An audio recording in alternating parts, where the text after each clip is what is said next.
नमस्कार दोस्तों, मैं हूं कैलाश चौधरी और आज हम पढ़ेंगे साइकोलॉजी 2016 के 30 सवाल करेंगे दोस्तों। जो साइकोलॉजी 2018 कर लिया था, अब साइकोलॉजी 2016 सॉल्व करते हैं। पहला सवाल है दोस्तों। तो दोस्तों, वीडियो शुरू करने से पहले यदि आप हमारे चैनल पर नए व्यूअर हैं और चैनल को अभी तक सब्सक्राइब नहीं किया है तो चैनल को सब्सक्राइब कर लें, वो बेल आइकन को प्रेस कर लें ताकि आने वाले हर नए वीडियो की नोटिफिकेशन आपको मिल सके। तो शुरू करते हैं दोस्तों। निम्न में से कौन सी डिसलेक्सिया की विशेषता नहीं है? तो दोस्तों, डिसलेक्सिया की 4 विशेषताएं दी गई, 3 तो डिसलेक्सिया की विशेषता है और एक नहीं है, वो छांटनी है आपको। वाचन परिशुद्धता, गति और बोध की समस्या है। तो दोस्तों, डिसलेक्सिया में क्या होता है? बोलने में समस्या होती है। गति और बोध बोलने से संबंधित हो गया तो सही है। और लिखने की धीमी गति भी होती है डिसलेक्सिया के अंदर, बोलना और लिखना दोनों होता है। और छपे हुए शब्दों को सीखने और याद करने में कठिनाई भी होती है। ये सारी दिक्कतें होती है दोस्तों, बोलने की, लिखने की और लिखे हुए को याद करने में। सीधे या उल्टे हाथ के प्रयोग के संबंध में गलत है। सीधे और उल्टे हाथ के संबंध में प्रयोग ये डिसलेक्सिया नहीं होता है। अब डिसलेक्सिया पढ़ने लिखने से संबंधित एक मानसिक विकार है। डिसलेक्सिया क्या है दोस्तों? डिसलेक्सिया पढ़ने से संबंधित और लिखने से संबंधित एक मानसिक विकार है जिसमें बच्चों को शब्दों को पहचानने, पढ़ने, याद करने और बोलने में परेशानी आती है। और डिसलेक्सिया में क्या आता है? बच्चों को शब्दों को पहचानने में, पढ़ने में और याद करने और बोलने में परेशानी आती है। वाचन परिशुद्धता, गति और बोध की समस्याएं, लिखने की धीमी गति, छुपे हुए शब्दों को सीखने, याद रखने की कठिनाई इसकी प्रमुख विशेषताएं। तो देखते हैं दोस्तों एक बार फिर विशेषताएं कौन सी हैं। वाचन परिशुद्धता, गति तथा बोध की समस्याएं, लिखने की धीमी गति, छुपे हुए शब्दों को सीखने और याद रखने की कठिनाइयाँ डिसलेक्सिया की विशेषताएं होती है। सशक्त अभिप्रेरणा सीखने का प्रभावशाली घटक है। सशक्त अभिप्रेरणा किसके सीखने का प्रभावशाली घटक है? तो दोस्तों, सशक्त अभिप्रेरणा है शीघ्र सीखता है, बालक स्वस्थ रहता है, ध्यान करता है। सशक्त मोटिवेट होगा, मतलब अभिप्रेरित होगा तो जल्दी सीखेगा। सशक्त अभिप्रेरणा सीखने का प्रभावी घटक है जिसके कारण बालक जल्दी सीखता है। और अभिप्रेरणा व्यक्ति की एक विशिष्ट स्थिति होती है जो उसे एक निश्चित लक्ष्य की ओर निर्देशित करता है। अगला है हस्तशिल्प की शिक्षा दी जानी चाहिए। दोस्तों, हस्तशिल्प की शिक्षा किसे दी जानी चाहिए? तो हस्तशिल्प की शिक्षा मंदबुद्धि बालकों को दी जानी चाहिए ताकि वो हाथ शिल्प करके अपना रोजगार चला सके। क्योंकि दोस्तों, हस्तशिल्प में इतना नहीं चाहिए दिमाग, पिछड़े बालकों को नहीं देनी चाहिए, सामान्य बालक, प्रखर बुद्धि बालक को। हस्तशिल्प की शिक्षा मंदबुद्धि बालकों के लिए सर्वाधिक उपयुक्त है। मंदबुद्धि बालक वह होता है जो किसी मानसिक अथवा शारीरिक विकलांगता से ग्रसित होता है और ऐसे बालकों की बुद्धि लब्धि औसत बुद्धि लब्धि वाले बालकों से कम होती है। तो दोस्तों, सबसे ज़्यादा किसके लिए बेस्ट है? मंदबुद्धि बालकों के लिए हस्तशिल्प। पिछड़े बालक मत कर देना। अगला है छात्रों में चोरी करने की आदत को कैसे दूर किया जा सकता है? दोस्तों, छात्रों में चोरी करने की आदत को पारितोषिक देने से तो वो चोरी ज़्यादा करेंगे। ताड़ना देकर, सजा देकर, हम उदाहरण देकर, मतलब अच्छे उदाहरण देकर हम बालक के अंदर चोरी करने की आदत को दूर कर सकते हैं। तो इसका एक्सप्लेन देखते हैं। सामान्य रूप से बालकों में प्रत्येक वस्तु को प्राप्त करने की तीव्र लालसा होती है और इस लालसा के परिणाम स्वरूप बालक चोरी करना सीख जाते हैं। जैसे बालक को प्रत्येक चीज़ें जो पसंद आ गई तो वो लेना चाहते हैं, जब उनको नहीं मिल पाती, घर वाले दिलाते नहीं, वो चोरी करने लगता है। और ऐसे बालकों को ईमानदारी के किस्से, कहानियाँ सुनाकर और उदाहरण देकर चोरी करने की आदतों को दूर किया जा सकता है। प्रतिभावान बालकों की पहचान करने के लिए हमें सबसे अधिक महत्व प्रतिभावान बालकों की पहचान करने के लिए हमें सबसे अधिक महत्व किस में दिया जाता है? तो दोस्तों प्रतिभावान बालकों की पहचान करने के लिए हमें वस्तुनिष्ठ परीक्षणों के परिणाम को देना चाहिए। वस्तुनिष्ठ परीक्षण होते हैं, उसके परिणाम को देना चाहिए। अभिभावकों मत गलत हैं, शिक्षक के निर्णय समुदाय गलत है। अब इसका एक्सप्लेन देखते हैं। प्रतिभावान बालकों की पहचान करने के लिए हमें वस्तुनिष्ठ परीक्षणों के परिणाम को सबसे अधिक महत्व देना चाहिए, क्योंकि दोस्तों वस्तुनिष्ठ परीक्षण होते हैं, जो टेस्ट होते हैं, उसमें जो अच्छे नंबर लाता है प्रतिभावान बालक। सबसे पहले 1854 ईस्वी में होरेस मैन ने वस्तुनिष्ठ परीक्षण का निर्माण किया था। तो दोस्तों आपको ध्यान रखना है, आपसे पूछा जा सकता है कि सबसे पहले वस्तुनिष्ठ परीक्षण का निर्माण किसने किया? तो सबसे पहले वस्तुनिष्ठ परीक्षण का निर्माण है होरेस मैन ने किया था 1854 में। वस्तुनिष्ठ परीक्षण का निर्माण निबंधात्मक परीक्षण की कमियों को दूर करने के लिए किया गया था। दोस्तों वस्तुनिष्ठ परीक्षण का निर्माण क्यों किया गया? निबंधात्मक परीक्षण की कमियों को दूर करने के लिए। और वस्तुनिष्ठ परीक्षण में प्रश्न का उत्तर एक ही होता है। अगला है, निम्न में से कौन सा तनाव को कम करने का अप्रत्यक्ष ढंग है? तो दोस्तों तनाव कम करने का अप्रत्यक्ष ढंग है उदात्तीकरण। विश्लेषण, निर्णय, रुकावट दूर करना, दूसरे लक्ष्यों का प्रतिस्थापन। ये तो डायरेक्ट हो गया। दूसरे लक्ष्यों का प्रतिस्थापन, रुकावट दूर करना, ये प्रत्यक्ष है। अप्रत्यक्ष है उदात्तीकरण। अब इसका एक्सप्लेन देखते हैं। तनाव से तात्पर्य हमारे मन और मस्तिष्क की उस हानिप्रद मनोवैज्ञानिक व्यवस्था से है जिसका परिणाम हमें शारीरिक और मानसिक अस्वस्थता के रूप में भुगतना पड़ता है। और उदात्तीकरण तनाव को कम करने का अप्रत्यक्ष ढंग है। तनाव को दूर करने की दो विधियां हैं, पहली प्रत्यक्ष विधि, दूसरी अप्रत्यक्ष। प्रत्यक्ष विधि के अंदर रुकावट दूर कर ली, जैसे कोई तनाव क्यों आ रहा है तो सीधी जाकर रुकावट दूर कर ली, विश्लेषण करा और सीधा निर्णय ले लिया कि भाई तनाव क्यों है, दूर हो गया। दूसरे लक्ष्यों की ओर प्रतिस्थापन कर लिया, जैसे हम RS बनना चाहते थे, बन नहीं पाए तो हम सोचे कि चलो मास्टर ही बन जाते हैं, ऐसे तनाव दूर हो गया। अन्य उपायों की खोज, दूसरे उपाय भी खोज लो, सीधा निर्णय ले लो। ये दोस्तों प्रत्यक्ष विधि के 4 उदाहरण हैं। फिर अप्रत्यक्ष विधि के अंदर जिससे तनाव दूर होता है, अप्रत्यक्ष विधि के अंदर उदात्तीकरण आएगा, दमन आएगा, प्रत्यावर्तन आएगा, पृथक्करण आएगा, क्षतिपूर्ति, प्रक्षेपण और आत्मीकरण। अप्रत्यक्ष विधि के अंदर आएगा, अप्रत्यक्ष विधि के अंदर आत्मीकरण आएगा, प्रक्षेपण आएगा, क्षतिपूर्ति आएगा, पृथक्करण आएगा, प्रत्यावर्तन आएगा, दमन आएगा, उदात्तीकरण आएगा। ये 8 आएंगे, उदात्तीकरण, दमन, प्रत्यावर्तन, पृथक्करण, क्षतिपूर्ति, प्रक्षेपण, आत्मीकरण। बालकों का मुफ्त और अनिवार्य शिक्षा का अधिकार 2009 देश में कब लागू हुआ?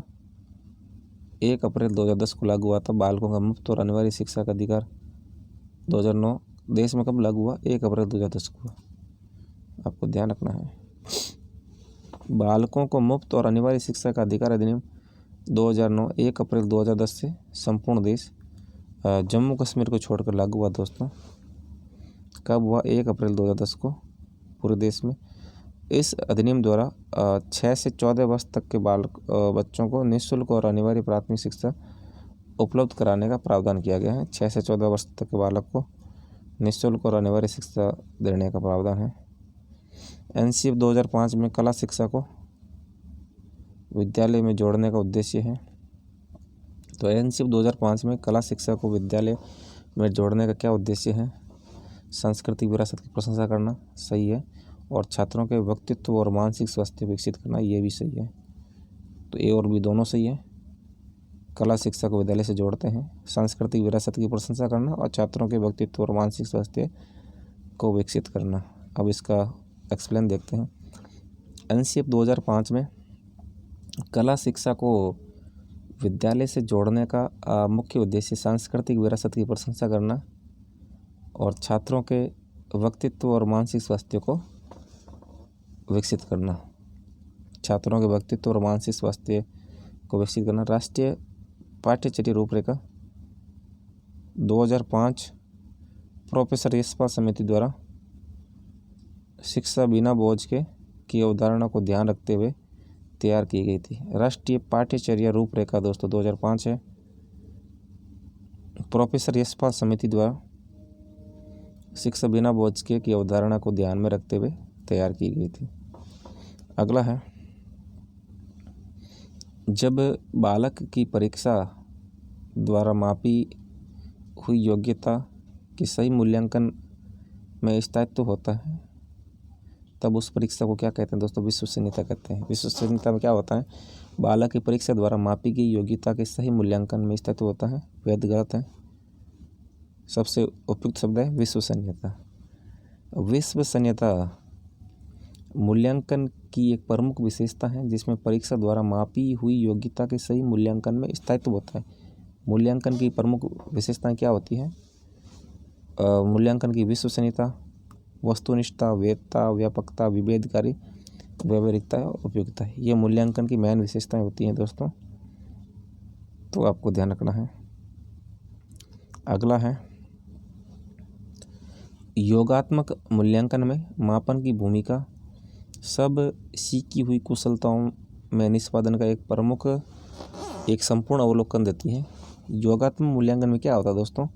योगात्मक मूल्यांकन में मापन की भूमिका सब सीखी हुई कुशलताओं में निष्पादन का एक संपूर्ण अवलोकन देती है। इसका एक्सप्लेन देखते हैं। योगात्मक मूल्यांकन के द्वारा यह ज्ञात किया जाता है कि छात्र ने पाठ्यक्रम से कितना सीखा है। योगात्मक मूल्यांकन पाठ्यक्रम पूर्ण होने पर एक निश्चित अवधि में किया जाता है। योगात्मक मूल्यांकन कब करते हैं दोस्तों? योगात्मक मूल्यांकन पाठ्यक्रम पूरे होने पर निश्चित अवधि में किया जाता है। और मापन तथा मूल्यांकन में सूक्ष्म अंतर होता है, मापन और मूल्यांकन में। और मूल्यांकन के लिए मापन आवश्यक माना जाता है और मूल्यांकन का क्षेत्र मापन की अपेक्षा अधिक विस्तृत है। तो योगात्मक मूल्यांकन होगा। योगात्मक मूल्यांकन क्या है कि छात्र ने पाठ्यक्रम से कितना सीखा है, इसे बोलते हैं योगात्मक मूल्यांकन।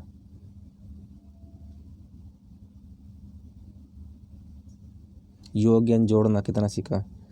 अगला है, अनुसंधान जो सामाजिक समस्या से संबंधित होता है तथा विद्यालय की जनशक्ति के द्वारा विद्यालय में क्रियाकलापों के सुधार हेतु संचालित किया जाता है, क्या कहलाता है? क्रियात्मक अनुसंधान कहलाता है।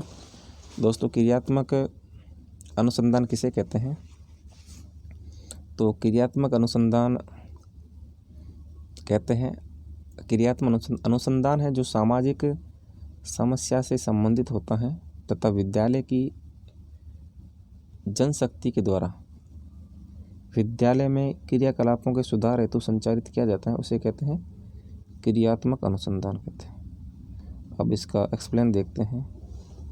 क्रियात्मक अनुसंधान का उल्लेख सबसे पहले बंकिंघम द्वारा अपनी पुस्तक रिसर्च फॉर टीचर्स में किया गया। तो दोस्तों, क्रियात्मक अनुसंधान का उल्लेख कैसे किया गया? क्रियात्मक अनुसंधान का उल्लेख सबसे पहले बंकिंघम द्वारा अपनी पुस्तक है रिसर्च फॉर टीचर्स में किया गया। तो आपको ध्यान रखना है, क्रियात्मक अनुसंधान का उल्लेख है कहाँ किया गया? तो दोस्तों, क्रियात्मक अनुसंधान का उल्लेख बंकिंघम द्वारा अपनी पुस्तक रिसर्च फॉर टीचर्स में किया गया। शिक्षा के क्षेत्र में क्रियात्मक अनुसंधान का विकास सन 1926 में हुआ तथा इसका प्रयोग सबसे पहले स्टीफन एम कोरी ने किया था। दोस्तों, क्रियात्मक अनुसंधान का प्रयोग सबसे पहले 1926 के अंदर स्टीफन एम कोरी ने किया, आपको ध्यान रखना है। क्रियात्मक अनुसंधान समस्या पर केंद्रित होता है और इसका उद्देश्य कार्य क्षेत्र से संबंधित समस्या का कारण जानकर अभ्यासकर्ताओं द्वारा वैज्ञानिक तरीके से समाधान करना है। तो दोस्तों, आपने जान लिया क्रियात्मक अनुसंधान क्या होता है, जो सामाजिक समस्या से संबंधित होता है और विद्यालय की जनशक्ति के द्वारा विद्यालय में क्रियाकलापों का सुधार हेतु संचालित किया जाता है क्रियात्मक अनुसंधान। अगला है दोस्तों, उपलब्धि परीक्षण दिए जा सकते हैं 2 प्रकार से, 4 प्रकार से, 6 प्रकार से, 3 प्रकार से। ये दोस्तों, इस सवाल को हटा दिया गया था और बोनस मिला था। इसका एक्सप्लेन देखते हैं हम क्या होता है उपलब्धि परीक्षण में। फ्रीमैन के अनुसार उपलब्धि परीक्षण वह परीक्षण है जो एक विशेष विषय अथवा पाठ्यक्रम के विभिन्न विषयों में छात्र के ज्ञान, समझ और कौशल का मापन करता है। तो दोस्तों फ्रीमैन ने परिभाषा दी थी उपलब्धि परीक्षण से संबंधित, जो कहता है कि विशेष विषय अथवा पाठ्यक्रम के विभिन्न विषयों में छात्र के ज्ञान, समझ और कौशल का मापन करता है। और उपलब्धि परीक्षण के प्रकार कौन से हैं? उपलब्धि परीक्षण का पहला प्रकार है मानकीकृत अथवा प्रमाणीकृत परीक्षण। दूसरा है अमानकीकृत अथवा अप्रमाणीकृत परीक्षण। पहला है मानकीकृत परीक्षण, दूसरा है अमानकीकृत। फिर अमानकीकृत के दो रूप हैं, दो प्रकार हैं, आत्मनिष्ठ और वस्तुनिष्ठ।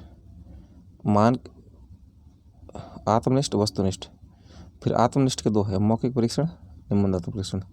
तो दोस्तों दो प्रकार का होता है उपलब्धि परीक्षण,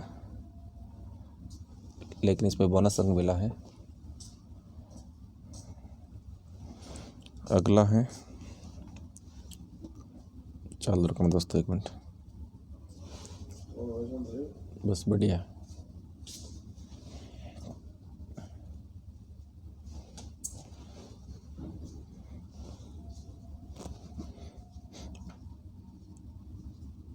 अगला है दोस्तों, गामक विकास से हमारा तात्पर्य मांसपेशियों के विकास से तथा पैरों के उचित उपयोग से है। इसका क्या होगा दोस्तों? शक्ति और गति से संबंधित है। गामक विकास से हमारा तात्पर्य मांसपेशियों के विकास से और पैरों के उचित उपयोग से है। शक्ति और गति से संबंधित है। गामक विकास अथवा क्रियात्मक विकास से तात्पर्य शारीरिक क्रियाओं पर पूर्ण नियंत्रण प्राप्त करने से क्रियात्मक विकास द्वारा शरीर के विभिन्न अंगों में समन्वय बढ़ता है। और गामक अथवा क्रियात्मक विकास का संबंध मांसपेशियों का विकास, पैरों के उचित उपयोग और शक्ति और गति से है। अगला दोस्तों, 20वीं शताब्दी को बालक की शताब्दी कहा, यह परिभाषा किसने दी? 20वीं शताब्दी बालक की शताब्दी, यह डेफिनेशन क्रो एंड करो ने दी। तो ध्यान रखना आपको, क्रो एंड करो ने बाल केंद्रीय शिक्षा का समर्थन करते हुए 20वीं शताब्दी को बालक की शताब्दी कहा है। ज्ञात हो कि शिक्षा मनोविज्ञान के उद्भव के बाद ही शिक्षा बाल केंद्रित हो गई। अगला है, इस अवस्था को मिथ्या परिपक्वता या मिथ्या पक्वता का समय भी कहते हैं। बाल्यावस्था को दोस्तों मिथ्या परिपक्वता कहते हैं। Maturity, pseudo maturity. बाल्यावस्था को मिथ्या परिपक्वता क्यों कहते हैं? क्योंकि दोस्तों बालक होता है, आपने छोटे बालक देखे होंगे, अपने मम्मी के पापा के जूते पहनते हैं, उनके कपड़े पहन लेते हैं, तो वो पहनते से, इसलिए दोस्तों कहते हैं मिथ्या परिपक्वता कहते हैं। आप किशोर अवस्था मत कर देना। मनोवैज्ञानिक रोस ने बाल्यावस्था को मिथ्या परिपक्वता कहा है। तो दोस्तों आपसे पूछा जा सकता है कि मिथ्या परिपक्वता बाल्यावस्था को किसने कहा? तो रोस ने कहा है। रोस ने बाल्यावस्था को मिथ्या परिपक्वता कहा है। और बाल्यावस्था 6 साल से लेकर 12 साल तक की आयु के काल को कहा जाता है। और बाल्यावस्था किसे कहते हैं दोस्तों? बाल्यावस्था 6 से लेकर 12 साल तक की आयु के काल को कहते हैं। बाल्यावस्था 6 से लेकर 12 साल तक के बालकों को क्या कहते हैं? बाल्यावस्था। बालक जब 6 से लेकर 12 साल का होता है, 6 से 12 साल तक का बालक होता है, उसे कहेंगे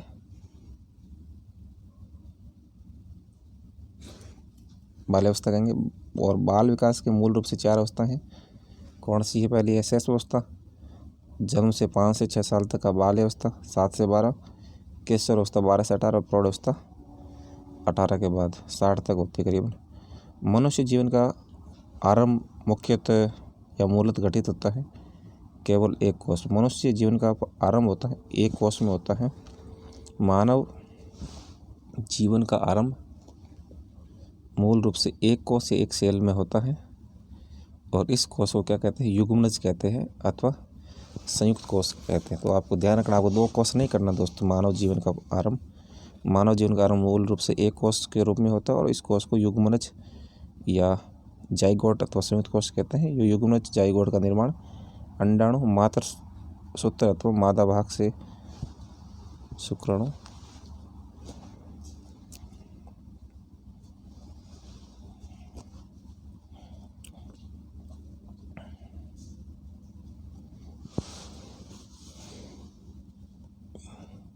दोस्तों युग्मनज का निर्माण अंडाणु मातृसूत्र मादा भाग से शुक्राणु पित्तसूत्र या नर भाग के परस्पर निषेचन से होता है और ये एक कोशिका होती है। दोस्तों दोनों एक कोशिका बनती है। जब मादा शुक्राणु और नर शुक्राणु मिलते हैं, अंडाणु और शुक्राणु, तब एक कोशिका बनती है दोस्तों, दोनों मिलके। ठीक है, एक कोश होगा। शेष अवस्था की विशेषता नहीं है, नैतिकता नहीं होती शेष अवस्था में। शारीरिक विकास होता है, दूसरे पर निर्भर होते हैं, मानसिक विकास होता है। नैतिकता बाद में आती है। जन्म से 5 अथवा 6 वर्ष तक की आयु को शैशवावस्था कहते हैं। इसकी विशेषताएं: दूसरों पर निर्भरता, शारीरिक और मानसिक विकास तेज गति से होता है, दोहराना और अनुकरण की प्रवृत्ति, सामाजिक और नैतिक भावना का अभाव, सब केंद्रित होना। बच्चे बहुत सब केंद्रित होते हैं, सभी चीज़ों को अपनी मानते हैं। नैतिकता अथवा सामाजिक गुणों का विकास बाल्यावस्था की विशेषता है। दोस्तों नैतिकता और सामाजिक गुण कब शुरू होंगे? बाल्यावस्था से शुरू हो जाएंगे नैतिकता। बाल्यावस्था 5 अथवा 6 वर्ष की आयु से 12 वर्ष तक की आयु की अवस्था होती है। तो दोस्तों बाल्यावस्था कितने से कितने साल तक की अवस्था है? तो बाल्यावस्था है 5 या 6 वर्ष की आयु से लेकर 12 वर्ष तक की आयु को बाल्यावस्था कहते हैं। अगला है चिंतन क्या है? तो दोस्तों चिंतन क्या है? चिंतन है प्रतीकों का प्रयोग है। चिंतन क्या है? चिंतन प्रतीकों का प्रयोग को चिंतन कहते हैं। तो दोस्तों आपको ध्यान रखना, चिंतन किसे कहते हैं? चिंतन कहते हैं प्रतीकों के प्रयोग को चिंतन कहते हैं। चिंतन मानव के ज्ञानात्मक व्यवहार का मानसिक चित्रण है जो किसी समस्या के समाधान में प्रयुक्त होता है। और सिल्वरमैन के अनुसार चिंतन एक मानसिक प्रक्रिया है जो मानव को उद्दीपन और घटनाओं के प्रतीकात्मक चित्रण द्वारा किसी समस्या के समाधान में सहायता करता है। तो चिंतन किसका प्रयोग है? प्रतीकों का प्रयोग। भाषा नहीं आता चिंतन में, प्रतीक से प्रक्रिया यह नहीं होती है, प्रतीक होते हैं। अगला है अप्रत्यक्ष पथ समस्याओं का उपयोग। अप्रत्यक्ष पथ समस्याओं का उपयोग किस श्रेणी के प्रयोजनों के लिए किया जाता है? प्रोड। अप्रत्यक्ष पथ समस्याओं का उपयोग किस श्रेणी के प्रयोजनों के लिए किया जाता है? प्रोड। तो दोस्तों इसमें सही क्या होगा कि अप्रत्यक्ष पथ समस्याओं का उपयोग है किस श्रेणी के प्रयोजनों के लिए किया जाता है? तो प्रौढ़ प्रयोजनों के लिए अप्रत्यक्ष पथ समस्याओं का उपयोग किया जाता है। अप्रत्यक्ष पथ समस्याओं का प्रयोग प्रौढ़ व्यक्तियों के लिए किया जाता है, तो ध्यान रखना आपको। और मूर्त विषय अथवा प्रत्यक्ष समस्या का उपयोग बालकों के लिए किया जाता है। दोस्तों प्रत्यक्ष समस्या या मूर्त विषय का प्रयोग बालक के लिए और अप्रत्यक्ष समस्याओं का प्रयोग होता है प्रौढ़ों के लिए किया जाता है। तो आपको ध्यान है, अप्रत्यक्ष पथ आप बच्चे मत कर देना। समस्या के अचानक समाधान की वकालत करने वाले सिद्धांत का क्या नाम है? तो दोस्तों समस्या के अचानक समाधान की वकालत किसने की? सूझ के सिद्धांत में। दोस्तों कॉलर का सुल्तान है, जो सुल्तान नामक चिंपांजी होता है उसमें है दोस्तों सीधा समाधान। सूझ अथवा अंतर्दृष्टि के सिद्धांत के प्रवर्तक जर्मनी के मैक्स वर्दीमर, कॉलर और कोप का माने जाते हैं। तीनों का नाम याद रखना आपको दोस्तों। सूझ अथवा अंतर्दृष्टि का सिद्धांत जर्मनी के मैक्स वर्दीमर, कॉलर और कोप का। और इस सिद्धांत को गेस्टाल्ट अथवा समग्र आकृति का सिद्धांत भी कहा जाता है। इस सिद्धांत को किस नाम से जानते हैं? तो दोस्तों इस सिद्धांत को गेस्टाल्ट या समग्र आकृति का सिद्धांत भी कहते हैं। और इस सिद्धांत के अनुसार समस्या का समाधान धीरे धीरे अभ्यास द्वारा नहीं होकर अचानक सूझ द्वारा होता है। और इस सिद्धांत में सुल्तान नामक चिंपांजी का प्रयोग किया गया था। आपने सिद्धांत दोस्तों पढ़ा होगा। संवेदना ज्ञान की पहली सीढ़ी ये कथन किससे संबंधित है? मानसिक विकास से संबंधित है। मानसिक विकास में क्या है? मानसिक विकास में संवेदना ज्ञान की पहली सीढ़ी है मानसिक विकास। संवेदना ज्ञान की पहली सीढ़ी यह कथन मानसिक विकास से संबंधित है। और संवेदना का संबंध है ज्ञानेंद्रियों से है और ज्ञानेंद्रियों की क्षमता में वृद्धि होने के साथ ही बालक का संवेदना भी विकसित होती है। संवेदना कल्पना, स्मरण, प्रत्यक्षीकरण, सीखना, चिंतन आदि बालक के मानसिक विकास के प्रमुख पक्ष हैं। ये संवेदना, कल्पना, स्मरण, प्रत्यक्षीकरण। अगला, निम्न में से कौन सीखने के सही स्तर हैं? तो दोस्तों सीखने के सही स्तर हैं, तथ्य आएगा, फिर सूचना, ज्ञान प्राप्त करना, बोध, प्रज्ञान। निम्न में से कौन है सीखने का सही स्तर है? निम्न में से कौन है सीखने का सही स्तर है? पहला तथ्य है, दूसरा सूचना है, तीसरा ज्ञान प्राप्त करना है, बोध है, प्रज्ञान है। 5 आएंगे, ठीक है। तथ्य, सूचना, ज्ञान प्राप्त करना, बोध, प्रज्ञान सीखने का सही क्रम है। गेट्स व अन्य के अनुसार अनुभव के द्वारा व्यवहार में होने वाले परिवर्तन को सीखना या अधिगम कहते हैं। दोस्तों अधिगम की परिभाषा दी है गेट्स ने, अनुभव के द्वारा व्यवहार को सीखने जो परिवर्तन होता है उसे अधिगम कहते हैं। अगला है परिपक्वता इत्यादि व्यवहार में उत्पन्न परिवर्तन को अधिगम कहा जाता है? नहीं दोस्तों, परिपक्वता इत्यादि में जो व्यवहार होता है उससे अधिगम नहीं कहते। सीखना होता है अधिगम, मैच्योरिटी में अधिगम नहीं होता है। अब देखते इसकी परिभाषा। सीखना या अधिगम अभ्यास या अनुभव द्वारा व्यवहार में होने वाला परिवर्तन है। तो समझ गए दोस्तों, सीखना अधिगम है, अभ्यास और अनुभव द्वारा जो परिवर्तन होता है वो है परिपक्वता द्वारा विकास होता है दोस्तों, अधिगम नहीं होता है। परिपक्वता एक सामान्य प्रक्रिया है जिसमें व्यक्ति के शारीरिक गुणों का विकास होता है, और परिपक्वता एक जन्मजात प्रक्रिया है, जबकि सीखना क्या है? एक अर्जित प्रक्रिया है। मैच्योर जन्मजात होगा, सीखना अधिगम अर्जित करे। कैटल द्वारा विश्लेषित किए गए व्यक्तित्वशील गुणों की संख्या कितनी है? दोस्तों कैटल द्वारा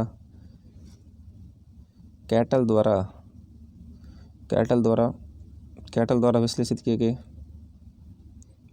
व्यक्तित्वशील गुणों की संख्या कितनी? 16 है।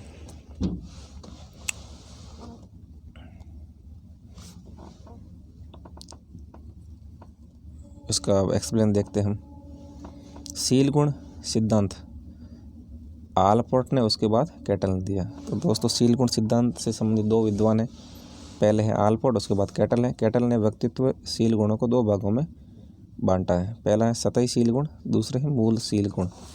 कैटल ने 16 शील गुणों को महत्वपूर्ण माना और इसे मापने के लिए एक विशेष प्रश्नावली तैयार की, जिसे 16 व्यक्तित्व कारक प्रश्नावली 16 सीप कहते हैं। ये कैटल के सिद्धांत दोस्तों। शील गुण, क्रोध, युद्ध की इच्छा, ऐसे कई है दोस्तों। मुर्रे ने एक परीक्षण की रचना करके इतिहास रच दिया, यह क्या है? मुर्रे ने एक परीक्षण की रचना करके इतिहास रच दिया, यह क्या है? यह है दोस्तों विषय आत्मबोधन परीक्षण। इसे कहते हैं विषय आत्मबोधन परीक्षण। विषय आत्मबोधन परीक्षण में क्या होता है? विषय आत्मबोधन परीक्षण में मुर्रे ने एक परीक्षण की रचना करके इतिहास रच दिया मुर्रे ने, ठीक है, विषय आत्मबोधन परीक्षण में। अगला है विषय आत्मबोधन परीक्षण या प्रासंगिक अंतर्बोध परीक्षण या कथा प्रसंग परीक्षण, थीमेटिक एप्रोप्रिएशन टेस्ट। विषय आत्मबोधन परीक्षण या प्रासंगिक विषय आत्मबोधन परीक्षण या प्रासंगिक अंतर्बोध परीक्षण या कथा प्रसंग परीक्षण, थीमेटिक एप्रोप्रिएशन टेस्ट, टेट का निर्माण हेनरी मुर्रे ने अपने सहयोगी क्रिस्टियाना मॉर्गन के साथ मिलकर सन 1935 में किया था। दोस्तों टेट का सिद्धांत किसने दिया था? इसका दिया था हेनरी मुर्रे ने अपने सहयोगी उसको क्रिस्टियाना मॉर्गन के साथ मिलकर 1935 में दिया था, ठीक है। आपको ध्यान रखना टेट का सिद्धांत हेनरी मुरे ने क्रिस्टियाना मॉर्गन के साथ मिलकर 1935 में किया था। टैट व्यक्तित्व मापन की प्रक्षेपण प्रविधियों में से एक है। टैट परीक्षण में कुल 31 कार्ड का प्रयोग किया जाता है, जिसमें से 3 कार्ड चित्र पर बने होते हैं, 30 कार्ड सॉरी, और 1 कार्ड होता है खाली होता है। 30 कार्डों में 10 कार्ड पुरुषों के, 10 स्त्रियों के और 10 कार्ड स्त्री पुरुष दोनों के। और इस परीक्षण में छात्र को चित्र देकर उस पर कहानी लिखने को कहा जाता है। तो कुल कार्ड 31 हैं, 10 पुरुषों के, 10 महिलाओं के और 10 सामूहिक, टोटल 30 हो गए। व्यवहारिक बुद्धि को कहा जाता है, तो दोस्तों व्यवहारिक बुद्धि को मूर्त बुद्धि कहते हैं, आपको ध्यान रखना है। मनोवैज्ञानिक थॉर्नडाइक ने बुद्धि को 3 भागों में विभाजित किया है। दोस्तों थॉर्नडाइक ने बुद्धि को कितने भागों में विभाजित किया है?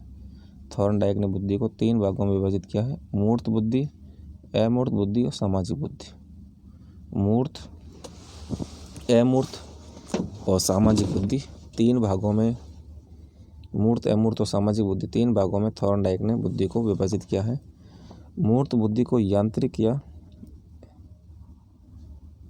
गत्यात्मक बुद्धि भी कहा जाता है। मूर्त बुद्धि को क्या कहते हैं दोस्तों? मूर्त बुद्धि को यांत्रिक या गत्यात्मक बुद्धि भी कहते हैं। संज्ञानात्मक मनोवैज्ञानिक स्टर्नबर्ग ने बुद्धि का त्रिपाचीय या त्रितंत्र सिद्धांत का प्रतिबंध किया। दोस्तों ये वैज्ञानिक है, मनोवैज्ञानिक है, संज्ञानात्मक मनोवैज्ञानिक स्टर्नबर्ग ने बुद्धि का त्रिपाचीय या त्रितंत्र सिद्धांत दिया। और स्टर्नबर्ग ने बुद्धि के 3 प्रमुख प्रकार बताए। जो 3 कौन से प्रमुख प्रकार बताए हैं? संदर्भात्मक बुद्धि या व्यवहारिक बुद्धि या मूर्त बुद्धि, अनुभवजन्य बुद्धि, सृजनात्मक बुद्धि या अमूर्त बुद्धि या घटिकी बुद्धि। अगला सवाल है, बुद्धि के त्रिआयामी सिद्धांत के अनुसार बुद्धि के कारकों की संख्या कितनी है? तो दोस्तों बुद्धि के त्रिआयामी सिद्धांत के अनुसार बुद्धि के कारक है 120।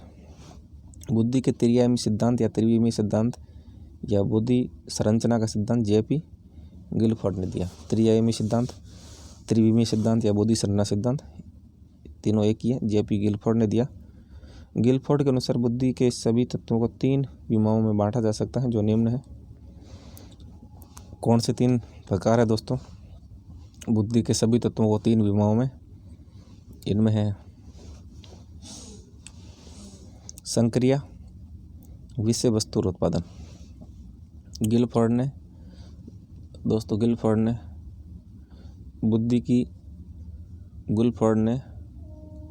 अनुसार बुद्धि के सभी तत्वों को 3 विमाओं में बांटा है। पहला संक्रिया है, विषय वस्तु है, उत्पादन। 3 प्रकार का। गिलफोर्ड ने अपने सिद्धांत में बुद्धि की व्याख्या 3 विमाओं के आधार पर की है और प्रत्येक विमा के कई कारक बताए हैं। संक्रिय विमा के 5 कारक, विषय वस्तु विमा के 4 कारक और उत्पादन विमा के 6 कारक हैं। और इस प्रकार बुद्धि के कुल मिलाकर 120 कारक है। 5, 6 और 4 गुणा कर दो, 120 आएगा। अगला सवाल है दोस्तों, परिवेश की वस्तु जिसे प्राणी प्राप्त करने का प्रयास करता है कई जाती है, पर्याय कही जाती है। पर्याय किसे कहते हैं? परिवेश की वस्तु जिसे प्राणी प्राप्त करने का प्रयत्न करता है उसे पर्याय कहते हैं। और परिवेश की वस्तु जिसे प्राणी प्राप्त करने या अर्जित करने का प्रयास करता है वो पर्याय कहलाती है। समझ के पर्याय किसे कहते हैं दोस्तों? पर्याय कहते हैं परिवेश की वस्तु जिसे प्राणी प्राप्त अथवा अर्जित करने का प्रयत्न करता है। और अभिप्रेरक व्यवहार को शक्ति देने और निर्देशित करने वाले कारक होते हैं। अभिप्रेरित व्यवहार को शक्ति देने और निर्देशित करने वाले कारक होते हैं।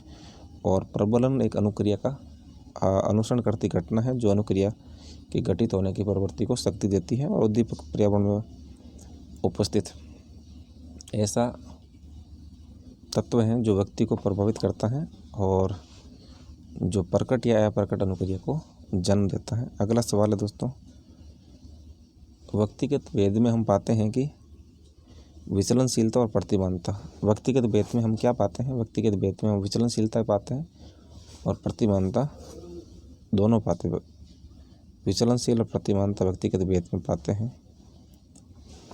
जेम्स ड्रेवर के अनुसार औसत समूह की मानसिक शारीरिक विशेषताओं के संदर्भ में समूह के संदर्भ के रूप में भिन्नता या अंतर को व्यक्तिगत भेद कहा जाता है। और व्यक्तिगत भेद में विचलनशीलता या प्रतिमानता दोनों का समावेशन होता है। और व्यक्तिगत भिन्नता को वातावरण, प्रजाति, राष्ट्रीयता, आनुवंशिकता, आयु, बुद्धि, लिंग, आर्थिक स्थिति और शिक्षा कारक प्रभावित करते हैं।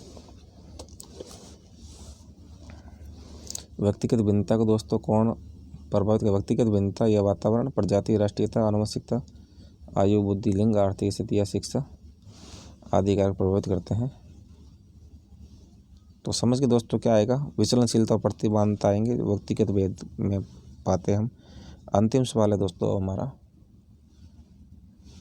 मैथड के अध्ययन के आधार पर कहा जा सकता है कि सामान्य रूप से उन परिवारों के बालक अधिक स्वस्थ और अधिक विकसित होते हैं जो सामाजिक स्तर से ऊंचे होते हैं। कम स्वस्थ कम विकसित कहते हैं। इसका एक्सप्लेन देखते हैं। दोस्तों मैथड ने कहा है कि जिन परिवारों के सामाजिक स्तर उच्च होते हैं उन परिवारों के बालक अधिक स्वस्थ और अधिक विकसित होते हैं।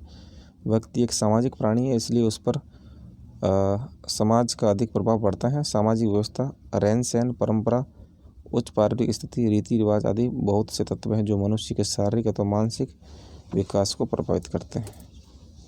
तो दोस्तों इसी के साथ ही हमारा जो शिक्षा मनोविज्ञान का 2016 का दोस्तों जो पेपर था, 2018 का जो पेपर है ये पूरा होता है। कमेंट करके आप बताएं कि आपको वीडियो कैसा लगा। आज के लिए बस इतना ही। जय हिंद, जय भारत।